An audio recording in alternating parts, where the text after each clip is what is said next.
तो हाँ भाई, सारा ने प्यार भरी राम राम। उम्मीद करूं सारा बढ़िया होगा, मस्त होगा, बिंदास होगा। आज का अपना टॉपिक है जिसका नाम है राजस्थान का एकीकरण। एकीकरण जो टॉपिक है वो आरपीएससी का फेवरेट टॉपिक है और राजस्थान इतिहास के अंदर सबसे सरल टॉपिक यही है, एकीकरण। यहां से आपको राजस्थान के हर एग्जाम में सवाल देखने को मिलेगा। आरएस के अंदर भी सवाल पूछा गया था। एकीकरण का मतलब होता है एक करना, अर्थात जोड़ने का काम होता है। इसमें हम राजस्थान की रियासतों को जोड़ने का काम करेंगे। आज का हमारा जो राजस्थान है इसमें 19 रियासतें हुआ करती थी और 3 ठिकाने थे भी। आज हमें जो राजस्थान दिख रहा है इसमें 19 रियासतें थी। रियासतों की बात करेंगे जहां पर राजा शासन किया करता था और 3 ठिकाने थे। अब रियासतों वाली बात तो सर समझ में आती है, चलो ठीक है कि जहां पर राजा महाराजा राज करते थे वो रियासतें हुआ करती थी। लेकिन 3 ठिकाने, सर 3 ठिकानों वाला क्या चक्कर है? क्या ठिकाने तो रियासतों में खूब हुआ करते थे। खूब सारी रियासतें, अगर 19 रियासतें थी तो प्रत्येक रियासत में खूब सारे ठिकाने थे। लेकिन हम 3 ठिकाने पढ़ते हैं, नीमराणा है, कुशलगढ़ है, लावा है। जैसे अपने राजस्थान में बांसवाड़ा रियासत हुआ करती थी, उसमें एक ठिकाना था कुशलगढ़। ये सर 3 ठिकाने, इनका क्या मतलब था? जैसे कहे कुशलगढ़ ठिकानेदार की बांसवाड़ा के राजा के साथ में बननी बंद हो गई, उनकी बोलचाल बंद हो गई, आपस में उन्होंने एक दूसरे को ब्लॉक कर दिया। तो अंग्रेजों ने कुशलगढ़ वाले ठिकानेदार या सामंत को कह दिया कि तुम बांसवाड़ा के राजा को टैक्स मत देना, कह तुम सीधा हमें टैक्स दे देना। इस तरह बांसवाड़ा से कुशलगढ़ अलग हो गया और अंग्रेजों ने उसे ठिकाना कह दिया। अंग्रेज लोग तोड़ने में तो माहिर थे ही। अंग्रेजों ने कोटा रियासत से तोड़कर झालावाड़ बनाई थी, लेकिन झालावाड़ थोड़ा सा बड़ा इलाका था, इसलिए उसे रियासत कहा गया। कुल मिलाकर रियासतों से अंग्रेजों ने जो ठिकाने बना दिए, वहां से वो सीधा टैक्स ले लिया करते थे। इस प्रकार के राजस्थान में 3 ठिकाने थे, नीमराणा, कुशलगढ़, लावा। बाकी प्रत्येक रियासत में खूब सारे ठिकाने होते हैं। हम पढ़ते हैं क्या राजस्थान में 3 ही ठिकाने थे? ठिकाने तो खूब सारे थे। हमने क्रांति के अंदर भी पढ़ा था, अवा का ठाकुरदार था, रासोप का ठाकुरदार था, मेवाड़ के अंदर खुद 16 श्रेणी के ठिकाने थे। तो फिर ये 3 ठिकाने वो हैं जिनको अंग्रेजों ने तोड़कर अलग कर दिया था, वो यहां से सीधा टैक्स लिया करते थे। ठीक है, इस तरह हमारे राजस्थान के अंदर 19 रियासतें हुआ करती थी जिनमें राजा बैठा करता था और 3 ठिकानों में अंग्रेजों के द्वारा सामंत बिठाए जाते थे। और राजस्थान में अजमेर एकमात्र ऐसा क्षेत्र हुआ करता था जहां पर अंग्रेजों का खुद का अधिकार हुआ करता था। थोड़ी सी मैं प्रारंभिक बातें बता रहा हूं आपको। आज अपन इसको अजमेर बोलते हैं, लेकिन कोई टाइम में इसे अजमेर नहीं बोला जाता था, इसे अजमेर मेरवाड़ा कहते थे। हमने क्रांति में पढ़ा था, यहां पर मेरवाड़ा बटालियन बनाई गई थी जिसका मुख्यालय ब्यावर हुआ करता था। इसलिए अजमेर एक प्रकार से केंद्र शासित प्रदेश था जिसके ऊपर अंग्रेजों का सीधा अधिकार हुआ करता था। ये नॉर्मल सी बातें हैं, आपको थोड़ा सा ध्यान रखना है। हम राजस्थान को एक करने का काम करेंगे, राजस्थान का एकीकरण करेंगे। इस राजस्थान में 19 रियासतें हैं, मतलब 19 राजाओं का शासन है। 3 ठिकाने हैं, ये ठिकाने अंग्रेजों के द्वारा बनाए गए हैं और एक ऐसा केंद्र शासित प्रदेश है अजमेर मेरवाड़ा जिसके ऊपर अंग्रेजों का सीधा अधिकार हुआ करता था, क्योंकि अजमेर से बैठकर ही अंग्रेज पूरे राजपुताना को कंट्रोल करते थे। नॉर्मल सी बात बताइए मैंने, ये तुम्हें आराम से समझ में भी आ जाएगी, लिखा मैं बाद में आराम से दूंगा। अब किस प्रकार से एक होते हैं, थोड़ी सी पीछे की भूमिका की तरफ जाते हैं। अंग्रेजों ने 1928 में साइमन कमीशन की रिपोर्ट के आधार पर कहा था कि ब्रिटिश भारत और देशी राज्यों को मिलाकर एक संघ बना दिया जाएगा। देशी राज्य में राजपुताना की 19 रियासतें आया करती थी और ब्रिटिश भारत वो था जिसके ऊपर अंग्रेजों का सीधा अधिकार हुआ करता था।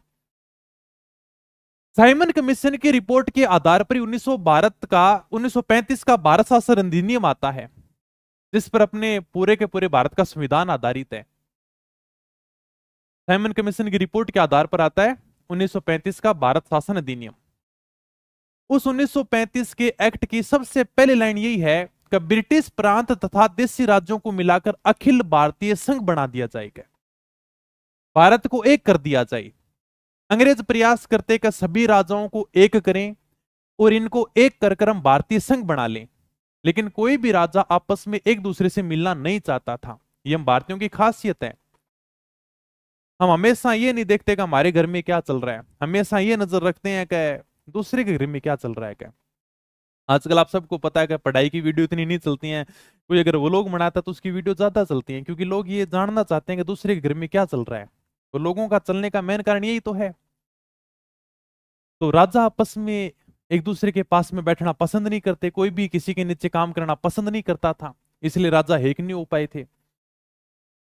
अंग्रेजों ने हालांकि प्रयास किए थे कि भारत के राजाओं को एक करें और इनका एक संघ बना देकर। फिर 1939 में दूसरा विश्व युद्ध शुरू हो जाता है।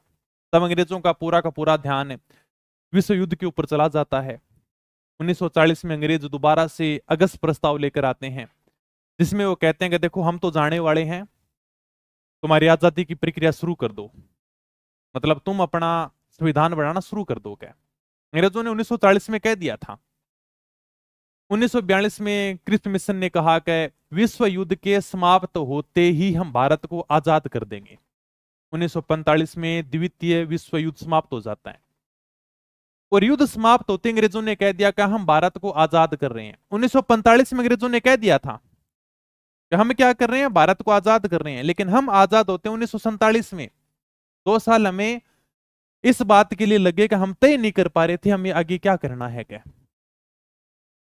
कांग्रेस ये कह रही थी कि हमें एक ही भारत चाहिए। क्या उसमें भारत की सबसे बड़ी पार्टी हुआ करती थी कांग्रेस। कांग्रेस कह रही थी कि हमें एक ही भारत चाहिए। मुस्लिम लीग ये कह रही थी, मुस्लिम लीग के अध्यक्ष मोहम्मद अली जिन्ना जिन्ना ये कह रहा था कि हमें 2 भारत चाहिए, एक भारत हो एक पाकिस्तान हो। क्या कम्युनिस्ट लीग ये कह रही थी कि भाषा और संस्कृति के आधार पर भारत के 17 टुकड़े होने चाहिए। अंग्रेजों के समझ नहीं आया कि बात किसकी मानने का। कांग्रेस कह रही है कि हमें एक ही भारत चाहिए, मुस्लिम लीग कह रही है कि भारत के 2 टुकड़े कर दो। क्या एक भारत बना दो एक पाकिस्तान बना दो। कुछ ये कह रहे हैं कि नहीं, भारत का भाषा और संस्कृति के आधार पर विभाजन होना चाहिए। क्या फिर बाद में 1947 में इस बात पर निर्णय लिया गया कि भारत के 2 विभाजन होंगे, एक भारत होगा एक पाकिस्तान होगा। क्या क्योंकि मुस्लिम लीग का अध्यक्ष मोहम्मद अली जिन्ना यह चाहता था कि भारत के 2 टुकड़े कर दिए जाएं। अंग्रेजों ने टुकड़े करने से मना कर दिया। अंग्रेज बोले कि टुकड़े नहीं होंगे भारत के। क्या लेकिन बाद में भारत में दंगे भड़क जाते हैं और फिर भारत से अलग करके पाकिस्तान को बनाया जाता है। इस पर सरदार वल्लभ भाई पटेल ने कहा भी था, यदि आदमी के शरीर में अंगूठा खराब हो जाए तो अंगूठे को काट देना चाहिए ताकि पूरे शरीर में जहर नहीं फैले। दंगे से अच्छा है कि फिर पाकिस्तान को अलग ही कर दो। क्या लोग मारपीट कर रहे हैं, आपस में एक दूसरे में कट रहे हैं, तो इससे बढ़िया है कि पाकिस्तान को अलग कर दिया जाए। बाद में 3 जून 1947 को लॉर्ड माउंटबेटन ने घोषणा की कि हम भारत का विभाजन करेंगे।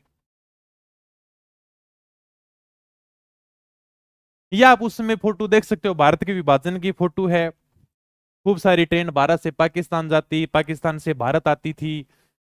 उसमें की फोटो है आजादी के अंदर जब भारत का विभाजन किया गया था। आपने गदर फिल्म देखी होगी, उसके अंदर और भी शानदार चर्चा की गई है विभाजन के समय की। उसके अंदर थोड़े से सीन भी दिखाए गए हैं। तो लॉर्ड माउंटबेटन ने तो कह दिया भाई अब क्या करेंगे, विभाजन करना पड़ेगा, जब दंगे भड़क गए हैं तो इससे बढ़िया विभाजन कर देंगे। माउंटबेटन ने 3 जून 1947 को कहा कि हम भारत का विभाजन करेंगे। उसमें भारत में 565 रियासतें हुआ करती थी, पूरे भारत में 565 रियासतें हुआ करती थी। माउंटबेटन ने यह कह दिया कि हमारी तरफ से तुम आजाद हो गए, तुम्हारा मन करे उससे जाकर मिलो। अगर तुम्हें लगता है कि हम भारत के साथ में मिलेंगे तो भारत से मिलो, अगर तुम्हारा मन करता है कि हम पाकिस्तान से मिलना चाहते हैं तो पाकिस्तान से मिल लोगे। 5 जून 1947 को भारत सरकार ने रियासती सचिवालय बनाया, जिसका अध्यक्ष सरदार वल्लभ भाई पटेल को बनाया गया।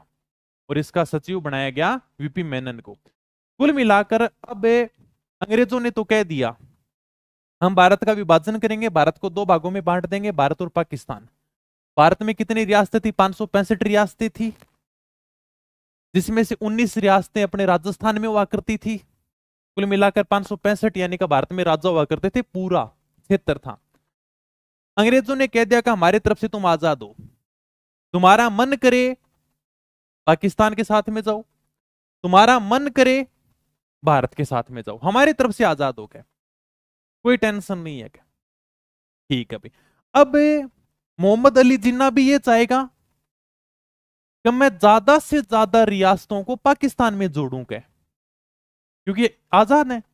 इधर अपने सरदार वल्लभ भाई पटेल भी ये चाहेंगे कि भारत में जो 565 रियासतें हैं, इन 65 रियासतों को मैं ज्यादा से ज्यादा भारत में जोड़ने का काम करूं। दोनों अपना दाव पेच लगाएंगे भाई, क्योंकि प्रत्येक देश ये चाहेगा कि हमारा क्षेत्र बड़ा रहेगा। इसलिए भारत सरकार ने क्या किया? भारत सरकार ने एक विभाग बना दिया, रियासती सचिवालय विभाग। कब बनाया था? 5 जून 1947 को बनाया था। रियासती सचिवालय विभाग बनाया, जिसका अध्यक्ष बना दिया सरदार वल्लभ भाई पटेल को, और इनका सचिव बनाया वीपी मेनन को। वीपी मेनन को सचिव बना दिया। मतलब मंत्री वाला काम तो करेंगे सरदार वल्लभ भाई पटेल, और सचिव, सचिव का मतलब आईएएस अधिकारी।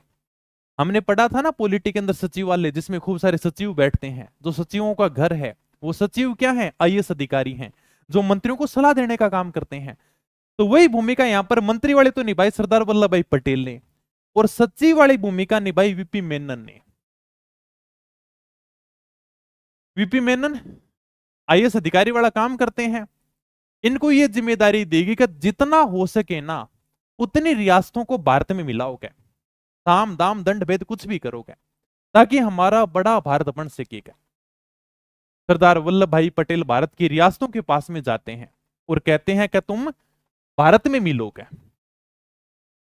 सरदार वल्लभ भाई पटेल सभी रियासतों के पास में जाते हैं और कहते हैं कि सारे के सारे किस में मिलो? भारत में मिलोगे।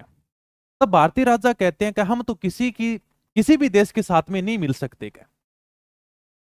पटेल जी ने पूछा क्यों भाई, किसी के साथ में क्यों नहीं मिल सकते? क्योंकि हमने तो 1818 में अंग्रेजों के साथ में सहायक संधियां की हैं, जिसके तहत हम अंग्रेजों से बिना पूछे कोई काम नहीं करेंगे क्या? राजाओं ने यह कहा कि हमने अंग्रेजों के साथ में क्या किए? सहायक संधियां की हैं, समझौता किया हमने, और उन संधियों के तहत हम तो किसी भी देश के साथ में नहीं मिल सकते जब तक अंग्रेज हमें अनुमति नहीं देते क्या? अंग्रेजों से बिना पूछे हम कोई काम नहीं करेंगे। सरदार वल्लभ भाई पटेल दोबारा से अंग्रेजों के पास में जाते हैं और कहते हैं यार क्या बड़ा अच्छा मजाक करते हो क्या? पहले कहते हो क्या सारे राजा आजाद हैं, जिसके साथ में मिलना चाहो मिल लो क्या? और राजा कहते हैं क्या हम तो नहीं मिल सकते क्या, क्योंकि अंग्रेजों के साथ में संधियां हैं क्या? राजा तुम्हारे बिना पूछे कोई काम करने को तैयार नहीं है। तब अंग्रेज बोले कि सॉरी सॉरी क्या गलती हो गई, हमें ये बात ध्यान में नहीं थी, हम एक अधिनियम और लेकर आते हैं। और अंग्रेज अंतिम अधिनियम लेकर आते हैं, जिसका नाम था अखिल भारतीय स्वतंत्रता अधिनियम 1947, जिसे भारतीय स्वतंत्रता अधिनियम 1947 कहते हैं। अंतिम अधिनियम लेकर आते हैं। इसकी धारा 8 में अंग्रेजों ने यह कहा कि अंग्रेजों और राजाओं के बीच में जो भी संधियां थी ना, सारी के सारी संधियां आज से समाप्त होती हैं। राजा आजाद हैं, जिसके साथ में जाना चाहें चले जाएंगे। मतलब अंग्रेज 1947 में अंतिम अधिनियम लेकर आते हैं, भारतीय स्वतंत्रता अधिनियम 1947। उसकी धारा 8 में यह कह दिया अंग्रेजों ने कि राजा आज से आजाद हैं, जिसके साथ में मिलना चाहे मिलो क्या। अब दोबारा से सरदार वल्लभ भाई पटेल सभी रियासतों के पास में जाना शुरू करते हैं कि अब तो भारत में मिल जाओ क्या।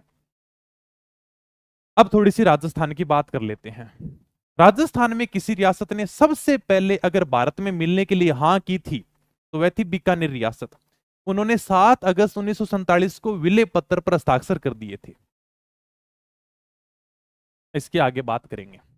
राजस्थान में अगर कोई सबसे पहले रियासत मिली थी ना, वो थी बीकानेर। 7 अगस्त 1947 को क्या कर देते हैं? विले पत्र पर हस्ताक्षर कर देते हैं। इनका काम यही था रियासती सचिवालय का कि तुम एक विले पत्र लेकर जाओगे, उसके ऊपर हस्ताक्षर कराओगे कि कोई भी समस्या आए राजाओं से बैठकर पूछो, और भारत में मिलाओ के। तो सरदार वल्लभ भाई पटेल सभी रियासतों के पास में विलय पत्र लेकर जाते हैं, मतलब तुम हमारे अंदर विलय होना चाहते हो कि नहीं होना चाहते। तो सबसे पहले राजस्थान में 7 अगस्त 1947 को ही बीकानेर रियासत ने सबसे पहले हस्ताक्षर कर दिए कि हम तो भारत में मिलेंगे क्या। और सबसे लास्ट में थी धौलपुर रियासत, जिसने 14 अगस्त 1947 को विलय पत्र पर हस्ताक्षर कर दिए।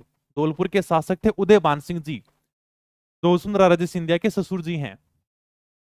कुल मिलाकर राजस्थान की सारी रियासतें भारत में 7 दिन के अंदर अंदर मिल गई थी। आजादी से पहले ही राजस्थान की रियासतों ने विलय पत्र के ऊपर हस्ताक्षर कर दिए थे। हम भारत की आजादी से पहले ही भारत में शामिल हो गए थे। सिर्फ भारत में 3 ऐसी रियासतें थी जो भारत में शामिल नहीं हो सकी थी, बाकी सभी ने हस्ताक्षर कर दिए। 3 रियासतें थी, एक तो कश्मीर, दूसरी हैदराबाद, तीसरी जूनागढ़। हैदराबाद भारत की सबसे बड़ी रियासत हुआ करती थी। कश्मीर, हैदराबाद, जूनागढ़ के अलावा सभी रियासतों ने भारत में मिलने के लिए हाँ कर दी। इनको आजादी के बाद में मिलाया गया था। और ये तीनों रियासतें बॉर्डर के ऊपर हुआ करती थी। राजस्थान और पाकिस्तान का भी बॉर्डर लगता है, फिर भी आप देख लो कि 7 दिन में राजस्थान की सारी रियासतें भारत में मिल जाती हैं। इसलिए सबसे ज्यादा बलिदान तो राजस्थान ने दिया है।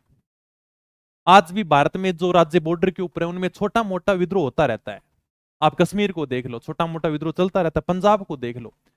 दक्षिण भारत वाले तो धमकियां देते रहते हैं कि जिस दिन तुमने हिंदी को राष्ट्रभाषा बना दिया उस दिन हम तुमसे अलग हो जाएंगे क्या। लेकिन राजस्थान में किसी भी बात को लेकर ऐसा कभी हमें देखने को नहीं मिला कि राजस्थान वालों ने कभी भारत से अलग होने की बात की हो। हमने कभी कोई छोटी मोटी बात का विद्रोह किया हो। 700 ईस्वी से लेकर 1200 ईस्वी तक अगर किसी ने भारत को बचाया है तो हमारा राजस्थान था। आज भी खुद की राजस्थानी भाषा को खोकर हमने हिंदी भाषा को अपना रखा है, वह हमारा राजस्थान है। हमारे राजस्थान में किसी भी आदमी की मन में यह नहीं आता कि यार हम भारत से अलग हो जाएं क्या। कुछ कह देते कि सर कश्मीर में बॉर्डर के ऊपर मुस्लिम लोग थे तो पाकिस्तान में मिलना चाहते थे। हमारे राजस्थान के गंगानगर, बीकानेर, जैसलमेर, बाड़मेर में खूब मुस्लिम जनसंख्या है, लेकिन फिर भी आज तक किसी ने ऐसी मांग नहीं रखी कि मैं पाकिस्तान में मिला दो क्या। ये हमारे राजस्थान का देश के प्रति समर्पण है। चलो एक बात और बताता हूं तुम्हें। जब 1947 में भारत और पाकिस्तान बने थे तब पाकिस्तान ने 3 जगह हमले किए थे, कश्मीर, बलूचिस्तान और जैसलमेर। जब हम आजाद हो गए थे उसके बाद में कश्मीर और बलूचिस्तान ना तो भारत में मिले थे और ना ही पाकिस्तान में मिले थे। बलूचिस्तान के ऊपर बलूचों का कब्जा हुआ करता था और पाकिस्तान ने पूरे बलूचिस्तान के ऊपर कब्जा कर लिया था। आज बलूचिस्तान के ऊपर पाकिस्तान का अधिकार है। कश्मीर का राजा हुआ करता था हरि सिंह जी। हरि सिंह जी को जो खुद की सेना थी ना वो पाकिस्तान के साथ में मिल गई थी। मतलब राजा की सेना पाकिस्तान के साथ में जाकर मिल गई और पाकिस्तान ने आधे कश्मीर के ऊपर अधिकार कर लिया था। तब हरि सिंह जी भागे भागे पंडित जवाहरलाल नेहरू के पास में आते हैं कि मेरा कश्मीर बचाओगे। पंडित जी कहते हैं कि अगर आप भारत में मिलते हो तो ही हम आपकी मदद कर सकते हैं। तब हरि सिंह जी ने विलय पत्र के ऊपर हस्ताक्षर किए थे। भारत ने अपनी इंडियन आर्मी कश्मीर के अंदर भेजी थी।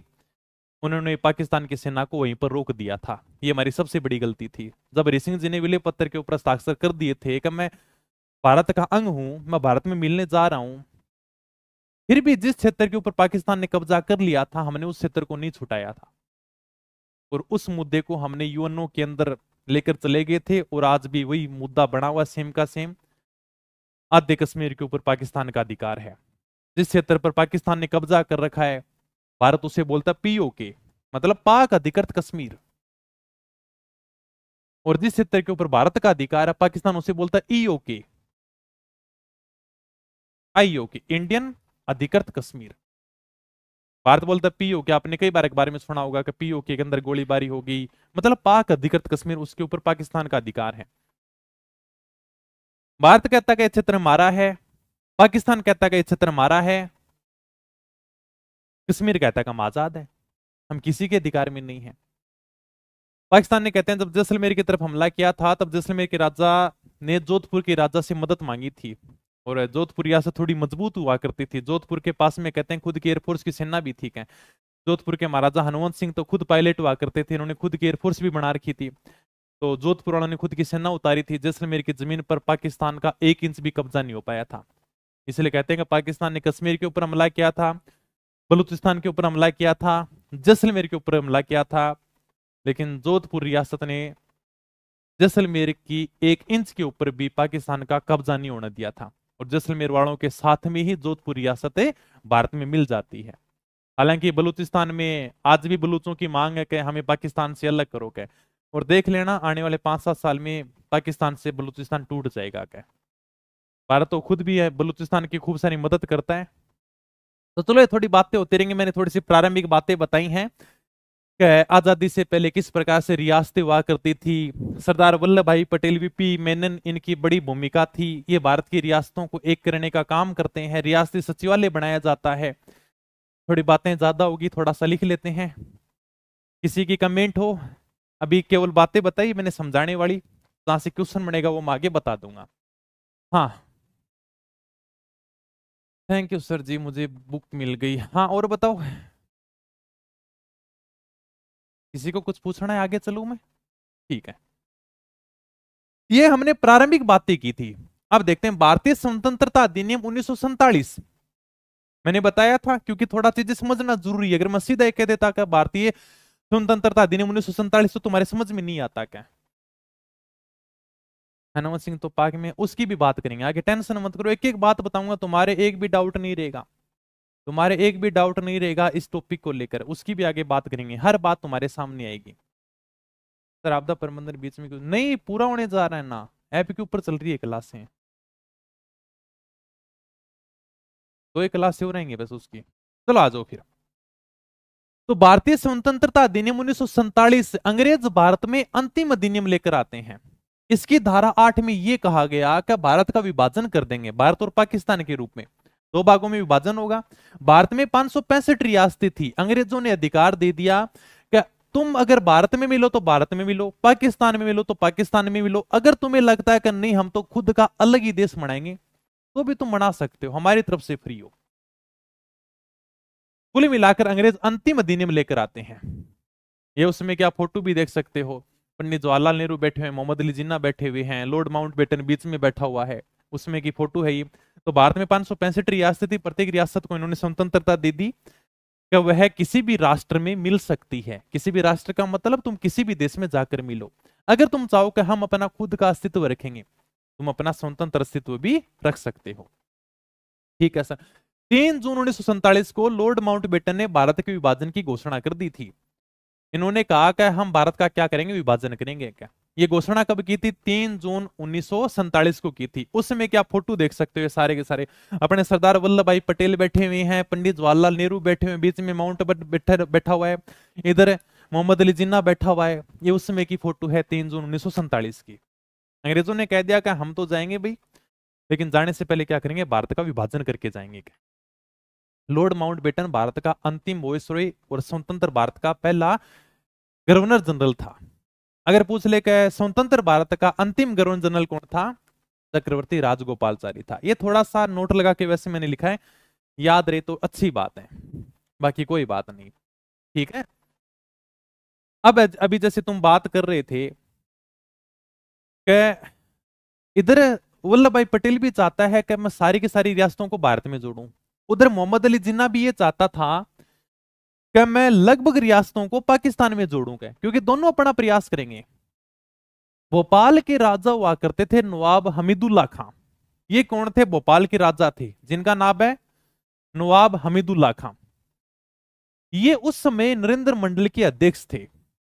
नरेंद्र मंडल के बारे में हमने पढ़ा है, राजाओं का संघ था। महाराजा गंगा सिंह के समय में मैंने तुम्हें इसी बारे में बताया था, नरेंद्र मंडल के बारे में। तो नरेंद्र मंडल का उस समय अध्यक्ष कौन था? भोपाल का नवाब हमीदुल्ला खां था। भोपाल मध्य प्रदेश में है। भोपाल से आगे मेवाड़ है, मेवाड़ के आगे मारवाड़ है, मारवाड़ से आगे जैसलमेर है, जैसलमेर से आगे पाकिस्तान शुरू हो जाता है। ये पूरा का पूरा क्रम था, भोपाल, मेवाड़, मारवाड़, जैसलमेर और पाकिस्तान। भोपाल का नवाब हमीदुल्ला खां ये चाहता था कि यार मैं पाकिस्तान में जाऊंगा, लेकिन पाकिस्तान में सीधा कैसे जाए। ये चाहता था कि मैं किधर जाऊं, पाकिस्तान में जाकर मिल जाऊंगा, लेकिन पाकिस्तान में सीधा तो नहीं मिल सकता था।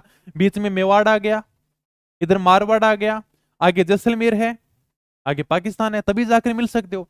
अगर बॉर्डर के ऊपर होते तो बात अलग थी, लेकिन ये तो बीच में कैसे मिल सकता है फिर। भोपाल के नवाब हमीदुल्ला खां और मोहम्मद अली जिन्ना ने मेवाड़ के महाराणा भोपाल सिंह को कहा कि आप हमारे साथ में पाकिस्तान में मिल जाओगे।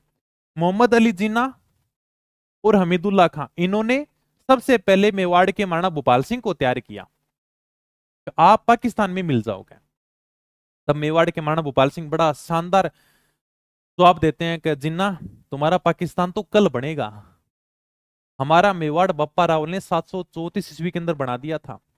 1200 साल पुराना देश है हमारा, और हम हमारे इतिहास को कल बनने वाले देश में विलोप कर देगा।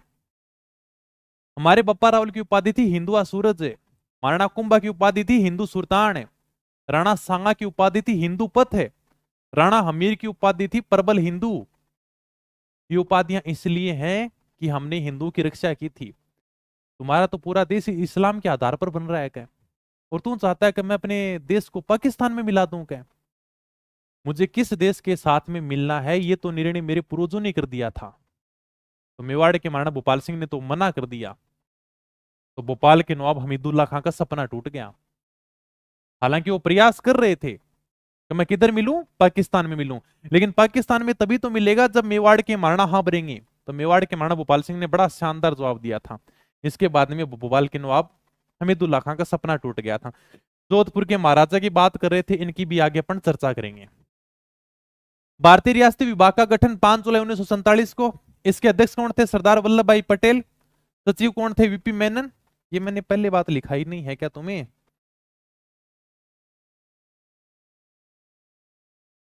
चलो कोई बात नहीं, ठीक है, यहां देख लेते हैं। ये मैंने वैसे बता तो दिया तुम्हें। 5 जुलाई 1947 को भारतीय रियासती विभाग का गठन किया जाता है, जिसके अध्यक्ष किसको बनाए जाते हैं? सरदार वल्लभ भाई पटेल को बनाए जाते हैं। और सचिव किसको बनाया जाता है? वीपी मेनन को बनाया जाता है।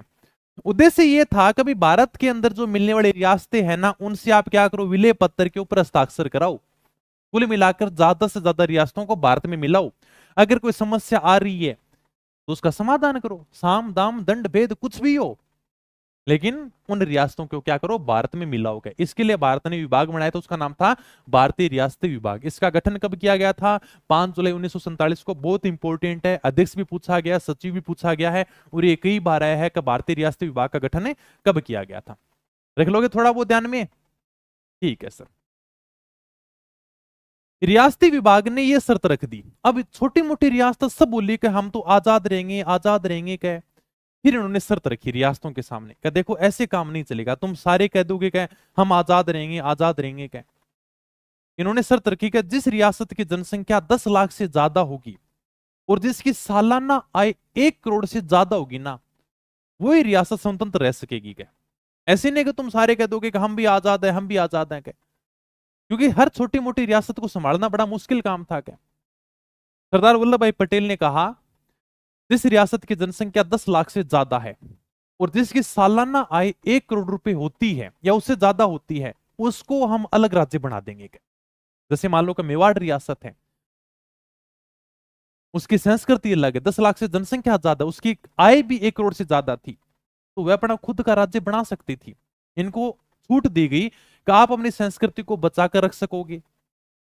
अगर आपको लगता है कि हमें अलग राज्य चाहिए तो भी हम आपको अलग राज्य का दर्जा देंगे। क्या बाकी जो शर्त पूरा नहीं करते हैं उनको किसी न किसी राज्य में मिलना होगा। अगर आपको लगता है कि हम छोटी मोटी रियासत हैं, अगर आप इस शर्त को पूरा नहीं करते हो तो आपको किसी न किसी राज्य के साथ में मिलना पड़ेगा। आप हम आपको अलग से राज्य नहीं बना सकते। राजस्थान में इस शर्त को पूरा करने वाली 4 रियासत थी, जयपुर, जोधपुर, उदयपुर, बीकानेर। अगर ये रियासत चाहती तो खुद का राज्य बना सकती थी, इनको छूट थी इस शर्त के आधार पर। वल्लभ भाई पटेल ने यह कहा कि जिन रियासतों की जनसंख्या 10 लाख से ज्यादा है और जिनकी सालाना आय 1 करोड़ से ज्यादा होती है, वो ही रियासत स्वतंत्र रह सकेंगे, मतलब वो ही रियासतें खुद का राज्य बना सकेंगे। क्या राजस्थान में इस शर्त को पूरा करने वाली 4 रियासतें आती थी, जयपुर है, जोधपुर है, उदयपुर है, बीकानेर है। ये 4 ऐसी बड़ी रियासतें थी। विलय पत्र पर हस्ताक्षर करने वाली पहली रियासत मैंने बताई थी तुम्हें, कौन सी थी? बीकानेर। ये उस समय क्या फोटो देख सकते हो, बीकानेर के महाराजा शार्दुल सिंह जी हैं, विलय पत्र के ऊपर हस्ताक्षर कर रहे हैं। तो विलय पत्र पर हस्ताक्षर करने वाली राजस्थान की पहली रियासत थी बीकानेर, जिसने 7 अगस्त 1947 को हस्ताक्षर किए थे, और अंतिम रियासत थी धौलपुर, 14 अगस्त 1947 को किए थे। ठीक है, अब बात बता देता हूं मैं तुम्हें जोधपुर के महाराजा हनुमंत सिंह की। ये बात आती है, पाकिस्तान का संस्थापक कौन है? मोहम्मद अली जिन्ना। इसने जोधपुर के महाराजा हनुमंत सिंह को कहा कि आप पाकिस्तान में मिल जाओगे। हनुमंत सिंह ने कहा कि मैं क्यों मिल जाऊं भी। जिन्ना कहता है कि हमारे पास में एक ही बंदरगाह है, कराची, वो हम आपको दे देंगे। क्या कराची से जोधपुर तक हम रेल लाइन बिछा देंगे, और छोड़ो, आप तो खाली कागज पकड़ोगे, आपको जो भी शर्त माननी है ना वो बताओ, हम आपकी सारी की सारी बात मानने को तैयार हैं। क्या जोधपुर महाराजा हनुमंत सिंह ने कहा कि ठीक है, मैं सोच समझ कर बताऊंगा। लेकिन बाद में जब मेवाड़ रियासत ने पाकिस्तान में मिलने से मना कर दिया था, तो जोधपुर के महाराजा हनुमंत सिंह भी पाकिस्तान में नहीं मिलते हैं, बाद में इस विचार को खारिज कर देते हैं। इसलिए हम थोड़ा सा कहते हैं कि जोधपुर के महाराजा हनुमंत सिंह अपनी रियासत को पाकिस्तान में मिलाना चाहते थे। इस बात का खुलासा किसने किया था? वीपी मेनन ने अपनी पुस्तक the story of integration of Indian states में इस बात का उल्लेख किया कि मुस्लिम लीग के नेताओं ने जोधपुर नरेश से कई बार मुलाकात की थी। आपदा प्रबंधन पूरा होने वाला, और क्या कराऊं पूरा बताओ, तो एक क्लास से और है। हाँ आर चौधरी, अरे तुम इतना मत क्या करो रे, कॉपी पेस्ट, क्लास डिस्टर्ब होती है तुम्हारी वजह से। तुम क्यों पूरी की पूरी क्लास को डिस्टर्ब करने आते हो? मत आया करो भाई।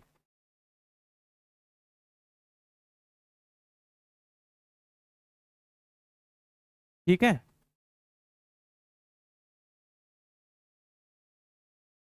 पूरी की पूरी क्लास डिस्टर्ब करने आते हो तुम। कितनी बढ़िया बात चल रही है, तुम क्यों कॉपी पेस्ट करते हो बार बार में?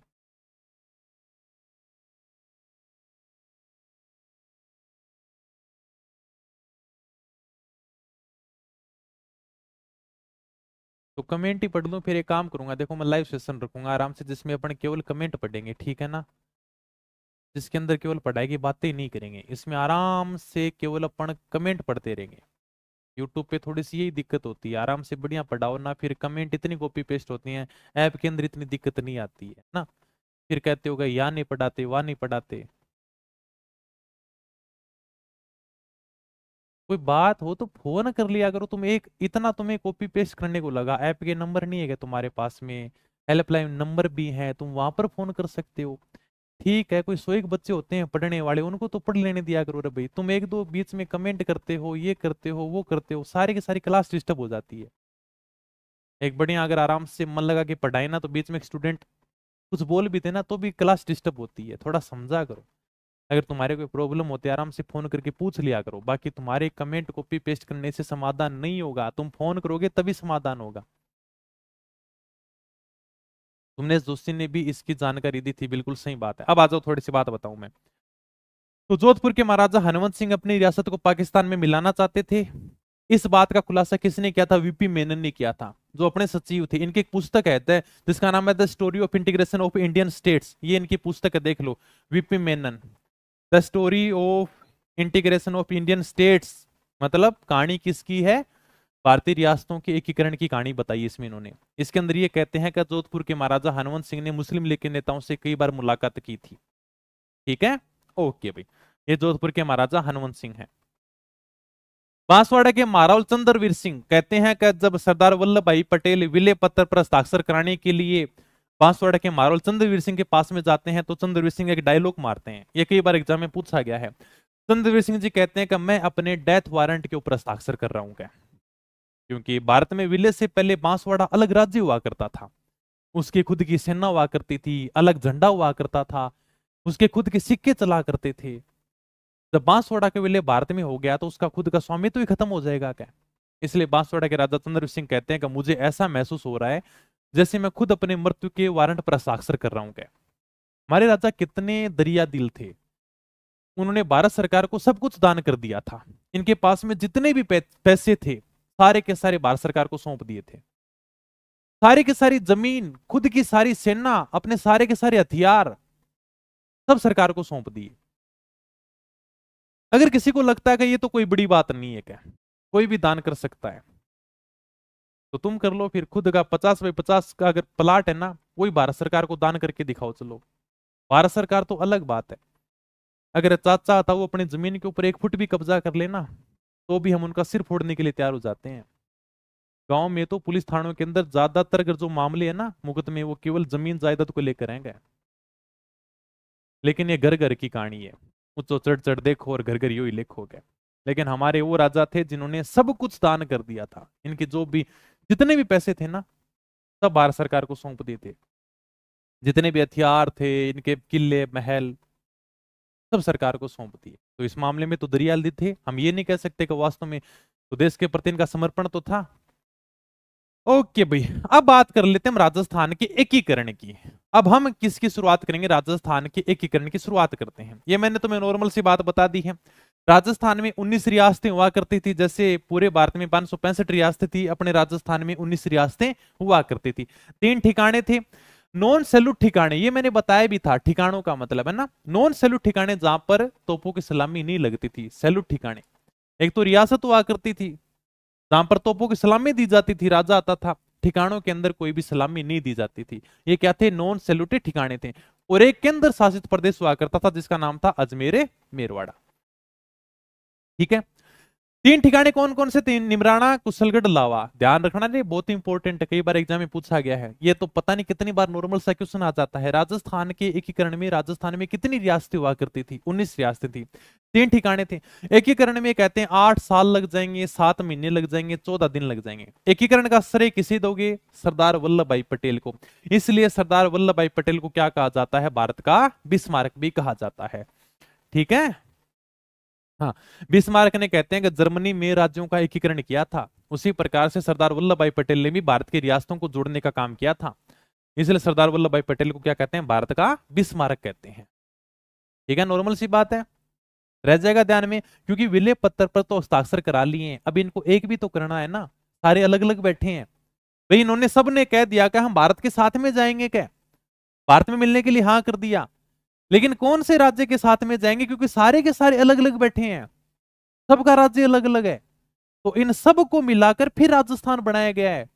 बाकी तो सबका अलग अलग स्टेट था। मेवाड़ बोले का हमारा खुद का अलग राज्य है, जयपुर वाले बोले का हमारा खुद का अलग राज्य है। तो जब इन सब को मिलाया गया, ये है एकीकरण। इन सब को मिलाकर अब यानी का एक राज्य बनाया जाएगा। अब आगे देखते हैं शासकों के द्वारा संघ के प्रयास। ये क्या है? हमारे राजाओं ने अपनी तरफ से प्रयास किया कि हम खुद का भारत में एक अलग राज्य बना लेंगे। मेवाड़ के महाराणा भूपाल सिंह ने कहते हैं कि जून 1946 में मालवा, सौराष्ट्र और राजस्थान के राजाओं का उदयपुर में सम्मेलन बुलाया, जिसमें कहते हैं कि 22 राजाओं ने भाग लिया। इस सम्मेलन में मेवाड़ के महाराणा भूपाल सिंह कहते हैं कि हम सारे के सारे राजा मिलकर खुद का एक बड़ा संघ बना लेंगे, खुद का बड़ा सारा राज्य बना लें, जिसमें भारत सरकार हमारी बात को सुनेगी। क्या हमारा अगर अलग राज्य होगा जिसमें सारे के सारे राजा एक होंगे, और हम उसका नाम रखेंगे राजस्थान यूनियन। और जब सारे के सारे राजा राजस्थान यूनियन के साथ में मिलकर काम करेंगे, तो भारत सरकार से हम जो चाहे वो करवा सकते हैं। क्या सारे मिलकर?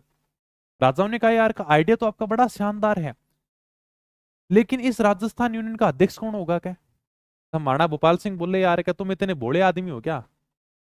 जब मैंने उदयपुर में सम्मेलन बुलाया है तो इस राजस्थान यूनियन का अध्यक्ष तो मैं ही बनूंगा। क्या तो 22 राजाओं का अध्यक्ष तो मैं ही बनूंगा। लेकिन जयपुर, जोधपुर, बीकानेर रियासतों ने इस बात का विरोध किया।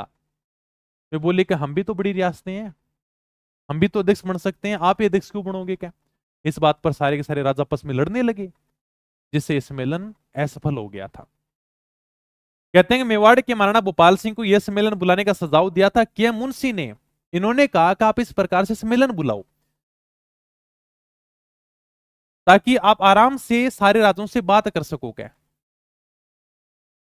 मेवाड़ रियासत ने सोचा कि अगर हम स्वतंत्र रहेंगे तो हमारा खुद का संविधान बनेगा। क्या इसलिए के मुंशी मेवाड़ के अंदर उस समय संविधान निर्माण का कार्य कर रहे थे। मतलब ये मेवाड़ के संवैधानिक सलाहकार थे। लेकिन माणिक्यलाल वर्मा ने के मुंशी का जो संविधान था उसको स्वीकार नहीं किया था। उनका एक स्टेटमेंट है, वो कहते हैं कि के मुंशी के संविधान को पिछोला जेल में फेंक दोगे, इनको स्वीकार नहीं किया था। तो ये तो के मुंशी मेवाड़ में खुद का संविधान लिखने लगे थे। इनका ये प्लान था कि जो आसपास के राजा हैं, इन राजाओं के साथ में मिलकर हम खुद का एक स्टेट बना ले जिसमें अपना खुद का एक संविधान होना चाहिए। तो खुद की तरफ से संविधान तैयार करने लगे थे।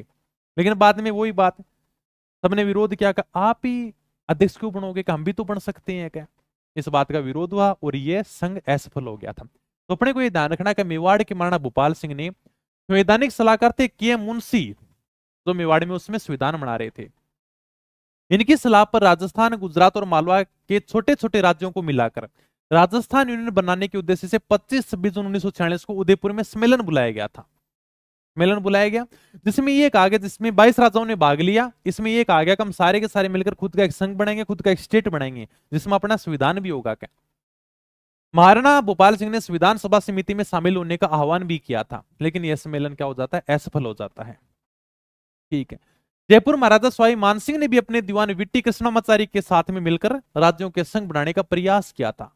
सबने संघ बनाने का प्रयास किया, छोटा मोटा, हमारा खुद का स्टेट हो, खुद का स्टेट हो गया। जयपुर के राजा सवाई मानसिंह थे, इन्होंने भी अपने दीवान विट्टी कृष्णामाचारी के साथ में मिलकर संघ बनाने का प्रयास किया। कोटा के महाराव भीम सिंह थे, वो भी दक्षिण राजपुताना की रियासतों को मिलाकर एक हाड़ौती संघ बनाना चाहते थे कि कोटा, बूंदी, झालावाड़ अगर आपस में मिल जाएं तो हमारा भी एक संघ हो जाए, जिसका नाम हाड़ौती संघ। डूंगरपुर के महाराव लक्ष्मण सिंह भी ये चाहते थे कि डूंगरपुर, बांसवाड़ा, प्रतापगढ़ को मिलाकर मैं एक वागड़ संघ बना लूंगा, हमारा खुद का एक अलग राज्य हो। लेकिन ये सारे के सारे असफल होते हैं, क्योंकि मैन यही था कि कोई भी राजा किसी के नीचे काम करना नहीं चाहता था। जब हाड़ौती संघ बुलाया गया तो कोटा के महाराव भीम सिंह बोले कि इस संघ का अध्यक्ष तो मैं ही बनूंगा क्या? तो बूंदी वाले बोलेगा अच्छा, निकले तो हमसे हो, बूंदी से अलग और कोटा रियासत बनी और तुम हमारे ऊपर अध्यक्ष बनोगे क्या? ये भी असफल हो जाता है। इसी प्रकार से डूंगरपुर, बांसवाड़ा, प्रतापगढ़ का था। डूंगरपुर के शासक लक्ष्मण सिंह कहते हैं कि हम एक खुद का अलग संघ बनाएंगे क्या, वागड़ संघ। लेकिन दिक्कत ये थी कि अध्यक्ष तुम ही क्यों बनोगे, हम भी तो बन सकते हैं क्या? इसलिए ये क्या हो जाते हैं, असफल हो जाते हैं। बताओ क्या पूछना चाहते हो तुम? न्यू एडिशन महीने भर बाद निकालेंगे, अभी कुछ नहीं है। और बताओ, ये बात तुम फोन करके पूछ सकते थे है ना, लेकिन तुम्हें क्लास के अंदर पूछनी होती है। और बताओ, इस चीज के लिए 10 कॉपी पेस्ट कर दी। ये वो बातें हैं जो आराम से पूछ सकते हो तुम, फिर भी क्लास में पूछनी। ज्योग्राफी में चिंकारा को राज्य नहीं, बिल्कुल सही है वो डेट, मैं तुम्हें प्रमाण दे दूंगा उस चीज का। और बताओ, जो मैंने लिखी है प्रमाणिक स्रोत से लिखी है, उसका मैं तुम्हें प्रमाण दे दूंगा। गाइडों के हिसाब से मैंने वो डेट नहीं लिखी है, प्रमाणिक स्रोत से मैं उसका प्रमाण दे दूंगा किताब में। ओके। और बताओ, किसी की क्या समस्या है? आप कमेंट नहीं पढ़े, क्या कमेंट पढ़ू बताओ। और कुछ क्लास से संबंधित पूछना तो बताओ। तुम्हें कमेंट एक दिन अपन आराम से सेशन रखेंगे, ठीक है, जिसमें केवल कमेंट ही रखेंगे। तुम बता देना कमेंट करके किस दिन रखना है। उस दिन केवल यही रखेंगे कि आपकी जो भी समस्या, आराम से मैं बैठा बैठा देखता रहूंगा और यही काम करेंगे।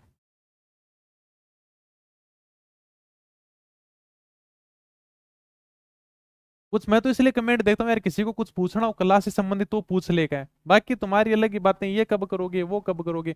आ जाओ भी थोड़ी सी देख लेते हैं रियासतों को लेकर।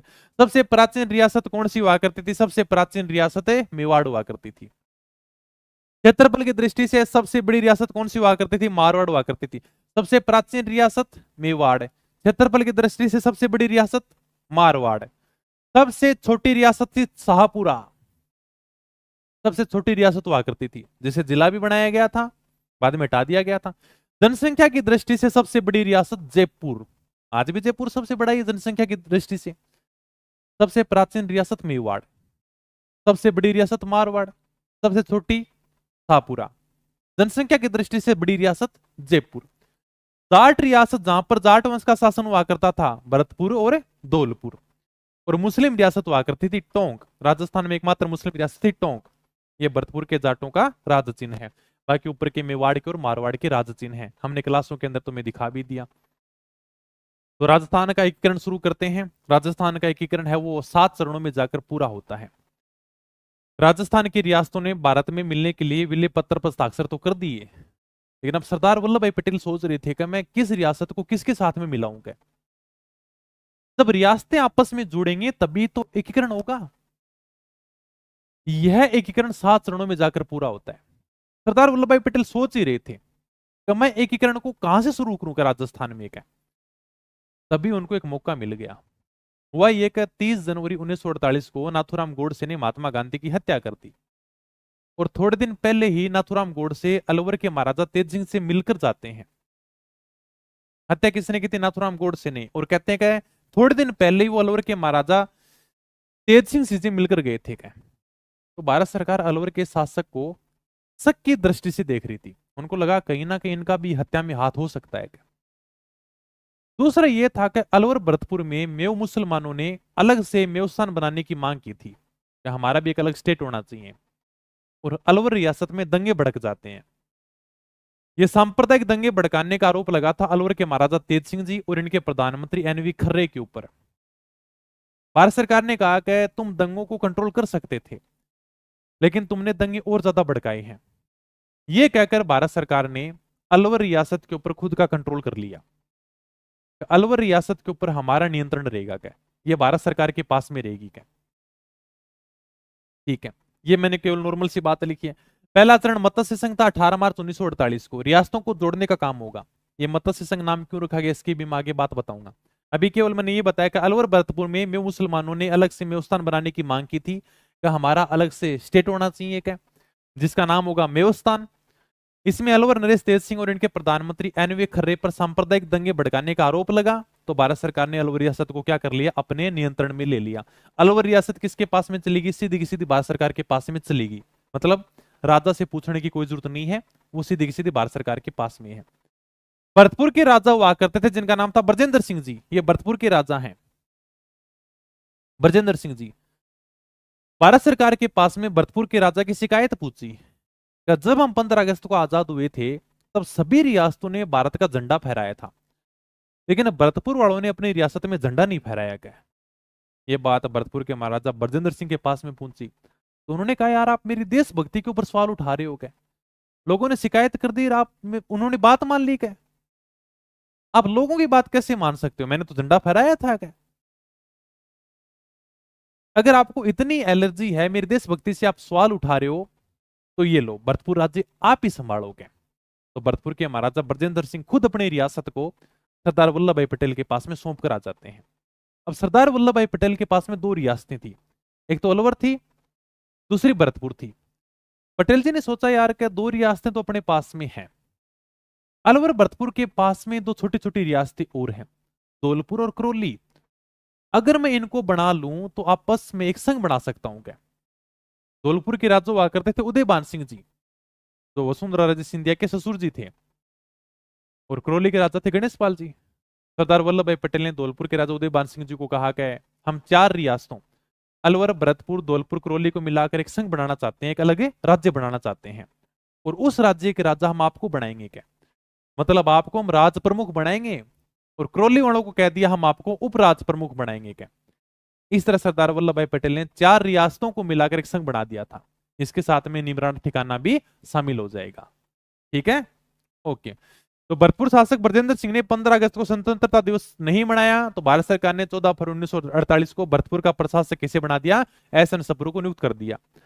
ब्रजेंद्र सिंह जी गए भारत सरकार के पास में, बोले ये लो भरतपुर तुम ही संभालोगे। तो भारत सरकार ने बाद में भरतपुर का प्रशासक किसे सौंप दिया था, एस एन सप्रू को सौंप दिया था, आप भरतपुर का प्रशासक संभालो। नामकरण किए मुंशी, मत्स्य संघ नाम रखा था किए मुंशी कन्हैयालाल मणिकलाल मुंशी ने। इन्होंने कहा कि चार रियासतें मिलाकर आप एक राज्य बना रहे हो, अलवर भरतपुर करौली धौलपुर को मिलाकर आप एक राज्य बना रहे हो, तो इसका नाम क्या रखें क्या। तो के मुंशी ने कहा कि इस क्षेत्र का नाम रखो मत्स्य संघ। के मुंशी संविधान सभा के बड़े सदस्य थे, इन्होंने कहा कि महाभारत काल में अलवर वाले क्षेत्र को मत्स्य जनपद कहा जाता था, आप संघ बना रहे हो तो इसका नाम रखो आप मत्स्य संघ। कौन कौन सी रियासतें शामिल होंगी, अलवर भरतपुर करौली धौलपुर, साथ में ठिकाना भी आ जाएगा निमराना ठिकाना, तो कहां पर वर्तमान में कोटपुतली बहरोड के अंदर है। नॉर्मल से ठिकाने हैं ए बी सी डी। पहला चरण 18 मार्च 1948 को, रियासतें A B C D plus ठिकाना निमराना। अब बात आई कि इस राज्य की राजधानी क्या रखेंगे, कुल मिलाकर एक राज्य बना रहे हैं, ये छोटी छोटी रियासतों को मिलाकर एक राज्य बनाना है। तो सरदार वल्लभ भाई पटेल ने कहा कि चार रियासतों को मिलाकर अलवर भरतपुर करौली धौलपुर, इन चार रियासतों को मिलाकर मैं एक अलग राज्य बनाऊंगा, और उस राज्य का मैं नाम क्या रखूंगा, मत्स्य संघ रखूंगा। क्या मत्स्य संघ नाम रखने का सुझाव किसने दिया था, यह मुंशी ने दिया था, कन्हैयालाल मणिकलाल मुंशी ने दिया था।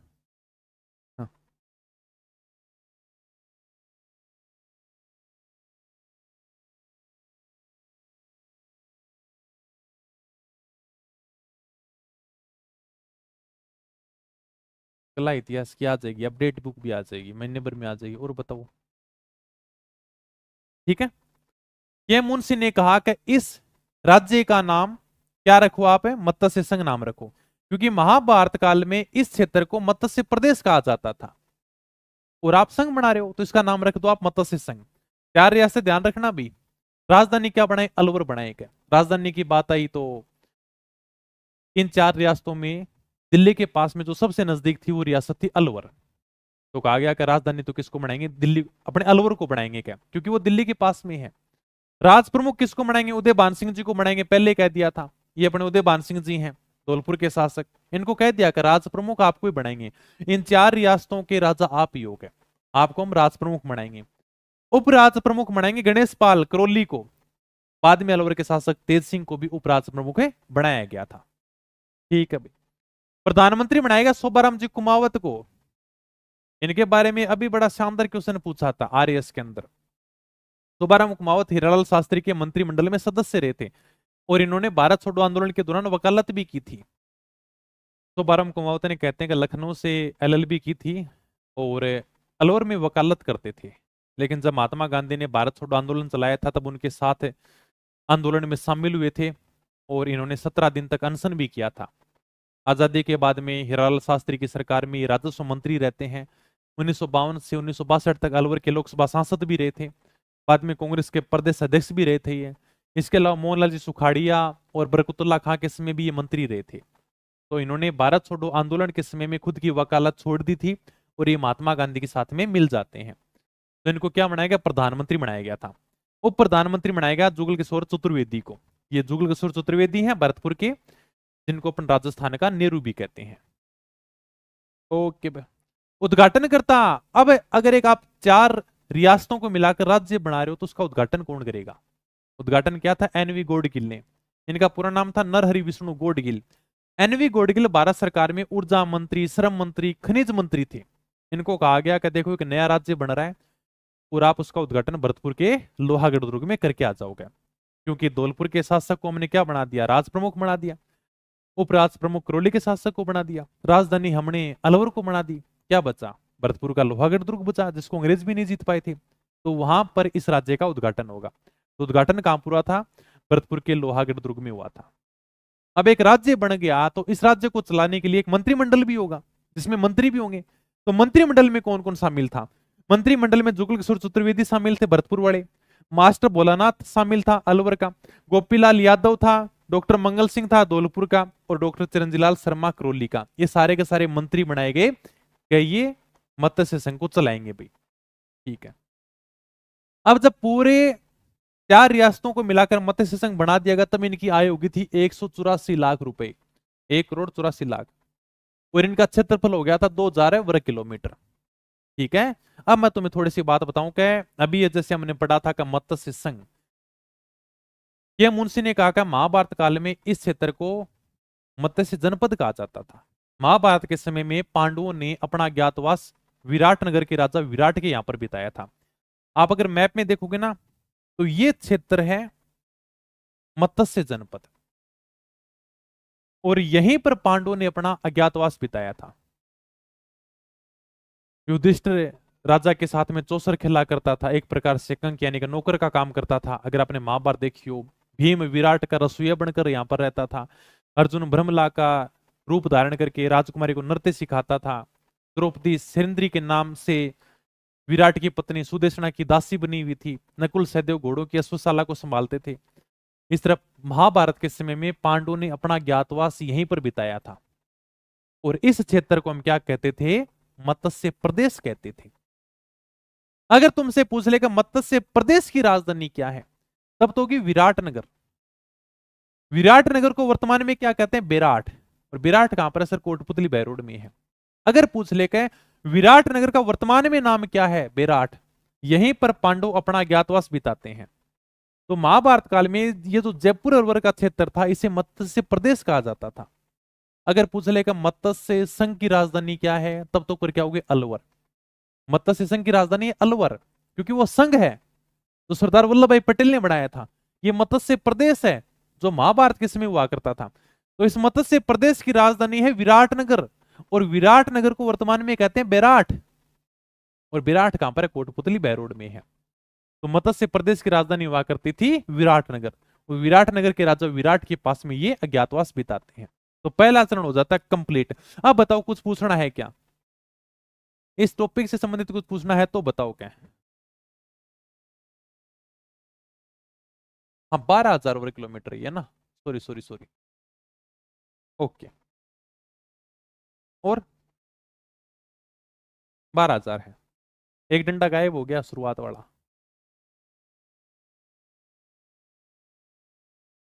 और बताओ किसी को कुछ पूछना है?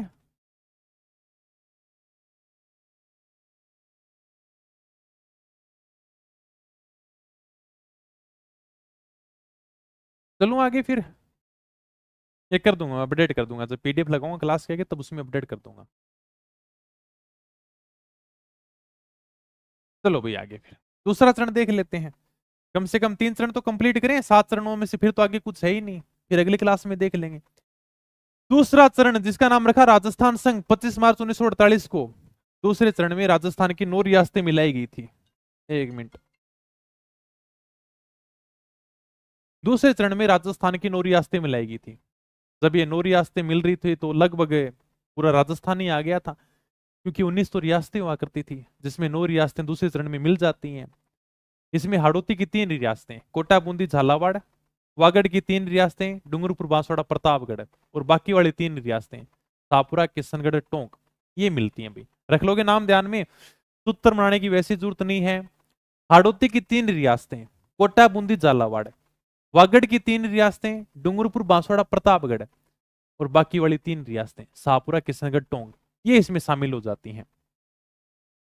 कोटा बूंदी झालावाड़ हाड़ौती की रियासतें, डूंगरपुर बांसवाड़ा प्रतापगढ़ वागड़ वाली रियासतें, किशनगढ़ शाहपुरा टोंक ये पास पास में है, और कुशलगढ़ ठिकाना भी इसमें शामिल हो जाता है।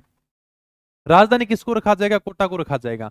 तो ये कुल 9 रियासतें मिलाकर दूसरा चरण बनाया गया था जिसका नाम रखा गया पूर्व राजस्थान संघ या राजस्थान संघ। पूर्वी साइड में था तो नाम रख देते पूर्व राजस्थान संघ, बाकी इसका नाम राजस्थान संघ ही आता है। राजधानी बनाया गया कोटा को। राज प्रमुख किसको बनाया जाएगा? कोटा के महाराव भीम सिंह को क्या बनाया गया? राज प्रमुख बनाया गया। उपराज प्रमुख 2 बनाए गए, एक तो वरिष्ठ एक कनिष्ठ। वरिष्ठ का मतलब बड़े, तो वरिष्ठ उपराज प्रमुख बनाया गया बहादुर सिंह को, जो बूंदी के थे, और कनिष्ठ बनाया गया मारावल लक्ष्मण सिंह को, जो डूंगरपुर के थे।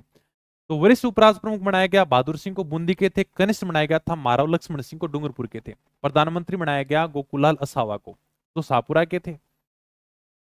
गोकुलाल असावा को क्या बनाया गया? प्रधानमंत्री बनाया गया। उद्घाटन हुआ कोटा दुर्ग में, और उद्घाटन करता कौन है? एनवी गोडगिल है। बस ये केवल नाम ध्यान रखने हैं। गोडगिल जी राजस्थान में आए हुए थे, तब इनको कह दिया कि देखो अभी आपने मत्स्य संघ का उद्घाटन किया है तो 7 दिन के बाद में दूसरे संघ का भी आपको उद्घाटन करके आना है क्या, जिसका नाम है राजस्थान संघ। 18 मार्च के बाद में 25 मार्च, और तीसरा चरण आ जाएगा 18 अप्रैल को। ठीक है। दूसरे चरण में राज प्रमुख किसको बनाया गया था? कोटा के महाराव भीम सिंह को बनाया गया था। यह बात बूंदी के शासक बहादुर सिंह को बहुत बुरी लगी। क्यों भाई? दूसरे चरण के अंदर 9 रियासतें थी, 9 रियासतों के अंदर राज प्रमुख बनाया गया कोटा के महाराव भीम सिंह को। उपराज प्रमुख किसे बनाया गया? बूंदी के शासक बहादुर सिंह को बनाया गया। इनको बड़ा बुरा लगा, क्योंकि हम इतिहास में पढ़ते हैं कि बूंदी रियासत से टूटकर ही कोटा रियासत बनी थी, इसलिए बूंदी रियासत वाले खुद को बड़ा मानते थे। लेकिन इनको राज प्रमुख ना बनाकर उपराज प्रमुख बनाया गया। बूंदी रियासत से टूटकर कोटा रियासत बनी थी, लेकिन बहादुर सिंह को क्या बनाया गया? उपराज प्रमुख बनाया गया। इनको राज प्रमुख नहीं बनाया गया। बूंदी के शासक बहादुर सिंह ने सरदार वल्लभ भाई पटेल को कहा कि आप मुझे राज प्रमुख बनाओगे। पटेल जी ने मना कर दिया। उन्होंने कहा यार, देखो कोटा बड़ी रियासत है और आज उसकी इनकम ज्यादा है क्या, इसलिए हम राज प्रमुख कोटा के शासक को ही बनाएंगे क्या। तो बूंदी के शासक बहादुर सिंह ने मन ही मन सोचा क्या कुछ भी हो जाए क्या, मैं भीम सिंह जी को तो राज प्रमुख है नहीं रहने दूंगा क्या। तो क्या करोगे? बूंदी के शासक बहादुर सिंह जाते हैं मेवाड़ के महाराणा भोपाल सिंह के पास में और कहते हैं कि आप राज प्रमुख बन जाओगे। भोपाल सिंह जी ने कहा यार कि मैं क्यों बनूं क्या। भोपाल सिंह जी ने कह दिया कि मैं राज प्रमुख क्यों बनूं, मेरे तो आराम से मेवाड़ स्वतंत्र रियासत है क्या, मैं तो खुद का अलग स्टेट भी बना सकता हूं, मेरे पास में तो अधिकार है क्या। बहादुर सिंह जी समझाते हैं, अभी आप केवल मेवाड़ के राजा हो, अगर साथ में मिल गए ना तो आपके नीचे 9 रियासतें और आ जाएंगी, इसलिए तीसरे चरण में मेवाड़ अकेली रियासत मिलेगी और उसके नीचे 9 रियासतें और मिलाई जाती हैं। दूसरे चरण का नाम था राजस्थान संघ। इस संघ में मेवाड़ रियासत अलग से मिलाई गई थी और अन्य रियासतों के साथ में मिलने को कहते हैं संयुक्त, और इसलिए इसका नाम रखा गया संयुक्त राजस्थान संघ। तो तीसरे चरण का नाम क्या है? संयुक्त राजस्थान संघ। 18 अप्रैल 1948 को, 18 मार्च, 25 मार्च, 18 अप्रैल 1948, इसमें उदयपुर अलग से रियासत बनेगी और 9 रियासत वो हैं जो दूसरे चरण वाली हैं। बहादुर सिंह जी ने कहा कि आप तो मिल जाओ क्या, कम से कम 9 रियासतें तो आपके नीचे आएंगी क्या। अब राज प्रमुख कौन बनेंगे? महाराणा भूपाल सिंह जी बनेंगे। भाई अब तो बड़ी रियासत आ गई, मेवाड़ आ गई। अब राज प्रमुख बनेंगे महाराणा भूपाल सिंह जी। बूंदी के शासक बहादुर सिंह का सपना पूरा हो गया। उन्होंने कहा था कि मैं भीम सिंह जी को तो राज प्रमुख नहीं रहने दूंगा क्या, तो उनका डिमोशन हो गया, प्रमोशन नहीं हुआ। इनको क्या बना दिया गया? उपराज प्रमुख बना दिया गया भीम सिंह जी को। तो राज प्रमुख बनाया गया महाराणा भूपाल सिंह को, उपराज प्रमुख बनाया गया भीम सिंह जी कोटा वालों को। राजधानी बनाएगी उदयपुर। भाई अब उदयपुर बड़ी रियासत आई है क्या, तो राजधानी क्या बनेगी? उदयपुर बनेगी। प्रधानमंत्री किसको बनाया गया? माणिक्यलाल वर्मा को। और उद्घाटन कौन करेंगे? पंडित जवाहरलाल नेहरू खुद करेंगे। जब उद्घाटन की बात है तो पंडित जवाहरलाल नेहरू बोले यार क्या इस संघ का उद्घाटन तो मैं खुद करूंगा क्या, क्योंकि राजस्थान की सबसे प्राचीन रियासत मेवाड़ मिल रही है, महाराणा प्रताप की रियासत मिल रही है, तो मैं खुद आऊंगा इसका उद्घाटन करने के लिए। इसलिए पंडित जवाहरलाल नेहरू खुद आते हैं इसका उद्घाटन करने के लिए। ये लो 3 चरण अपन ने पढ़ लिए हैं। थोड़ी सी क्लास और बची है, ज्यादा है नहीं, एक चौथा चरण और याद करना, बाकी तो फिर इसके आगे कुछ है ही नहीं, फिर नॉर्मल सी बातें हैं। तो ये राजस्थान का एकीकरण है। एक छोटी सी क्लास और लेके आ जाऊंगा जिसमें अपना ये टॉपिक है वो कंप्लीट हो जाएगा। इसके बाद में हम एग्जाम में जितने भी क्वेश्चन पूछे गए हैं उनको देख लेंगे। भाई बताओ तुम्हारे कुछ बात समझ में नहीं है तो आराम से पूछ सकते हो, बाकी देखो इनका ट्रिक निकालने की वैसी जरूरत नहीं है। हाँ तो चरण याद करने, कितने याद करने? 18 मार्च है, 25 मार्च है, 18 अप्रैल है, 3 तो याद करो, 4 कल याद करा दूंगा। 7 दिन बाद में दूसरा था, 1 महीने बाद में तीसरा हो गया, 18 मार्च के बाद में 18 अप्रैल है। चौथा चरण 30 मार्च 1949 को आ जाएगा, जिसका नाम व्रत राजस्थान संघ है, जिसकी बात अपन अगली क्लास में करेंगे। और बताओ यहां से कैसे क्वेश्चन आते हैं एग्जाम में? टेंशन मतलब टॉपिक कंप्लीट होते ही एग्जाम में क्वेश्चन पूछे गए वो लेकर आऊंगा मैं।